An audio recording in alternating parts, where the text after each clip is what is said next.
तो श्रोताओं, परशुराम हमेशा धनुष, बाण और फरसा लिए रहते हैं। क्यों जानते हैं? इनका नाम पहले राम था,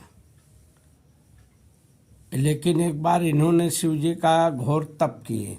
शिवजी प्रसन्न हुए। प्रसन्न होकर इन्हें वही फरसा दे दिए। परशुराम था उसके फावड़े का, तो उसको दे दिए। उसको जो है धारण कर लिए, जहाँ देखो वही लेकर चलते रहते थे कंधे पर। धारण करने के कारण इसका नाम पड़ गया परशुराम।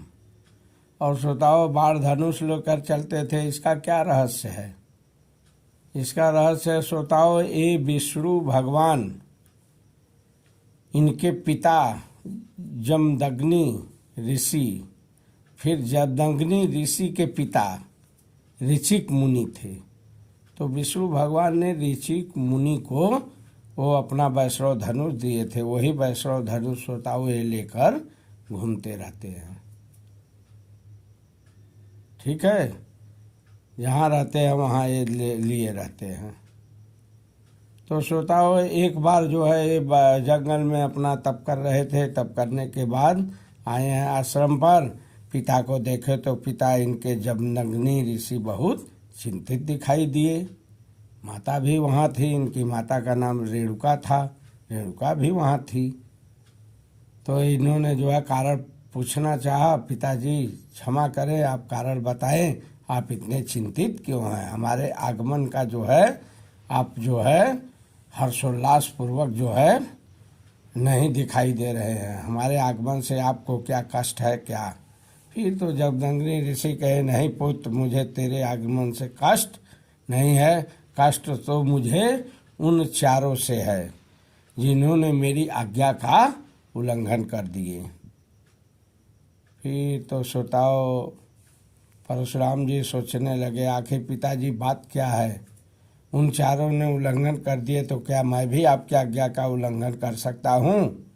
कहे, जब वो चार नहीं जो है मेरी आज्ञा को माने तो आपसे मैं क्या जो है अपेक्षा करूँ? तो श्रोताओं, परशुराम सोचने लगे, कहे, नहीं पिताजी, मुझ पर आप विश्वास कीजिए। तो फिर जमदग्नि ऋषि कहे, फिर तो वचन दो। तो इन्होंने कहा, ठीक है पिताजी, मैं वचन देता हूँ, आपकी आज्ञा का अवश्य पालन करूँगा। तो श्रोताओं, जब जमदग्नि ऋषि जान गए, देखे परशुराम को चेहरे को, फिर तो इन्होंने आदेश दिया कि फिर देखते क्या हो, इस रेणुका के सर को धड़ से अलग कर दो। अब तो श्रोताओं, परशुराम जो है लगे सोचने, थोड़ी क्षण के लिए डूब गए सोच में। फिर श्रोताओं, ये जमदग्नि ऋषि के तेज को, इनके शौर्य के, इनको तप के प्रभाव को जानकर श्रोताओं, ये जो है तुरंत आज्ञा का पालन किए और तुरंत श्रोताओं मारे हैं फावड़े से। रेणुका का सर धड़ से अलग हो गया।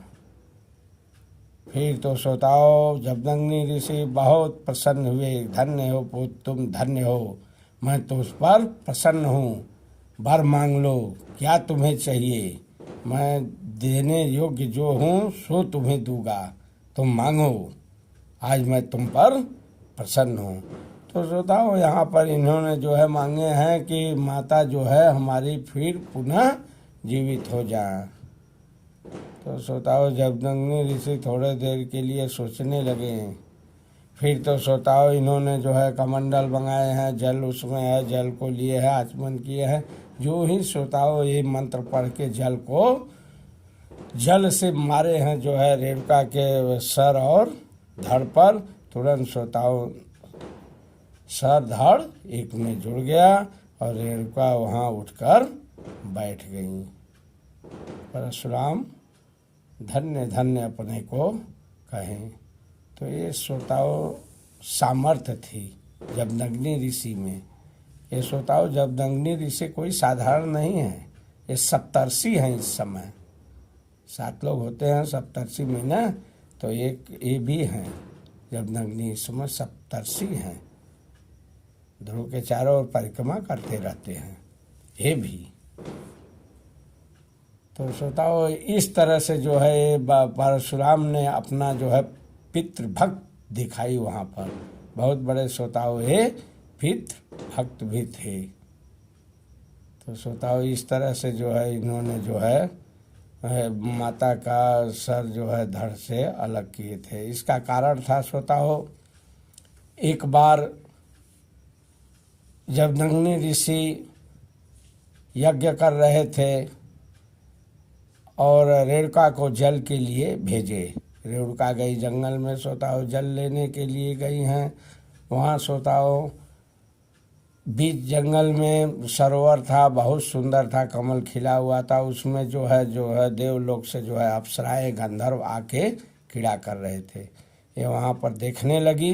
देखते देखते जो है इनका मन उसमें रम गया। इनको काफ़ी देर हो गई और जब आई यहाँ तो ऋषि जो है बड़े क्रोधित हुए। उन्होंने योग से देखे तो ताड़ गए कि ओ इनका तो मन वहाँ विचलित हो गया था, ये कीड़ा की तरफ मन लगाए हुए थी।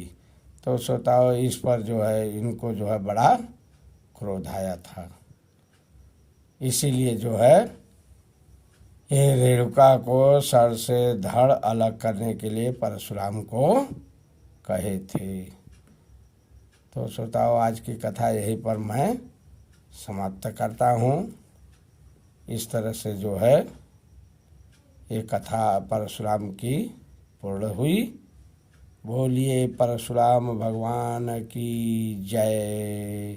चैनल को सब्सक्राइब कीजिए, शेयर कीजिए श्रोताओं, और श्रवण जरूर कीजिएगा श्रोताओं, क्योंकि इस युग में कलयुग में श्रवण ही एकमात्र सहारा है और बहुत ही आसान भी है।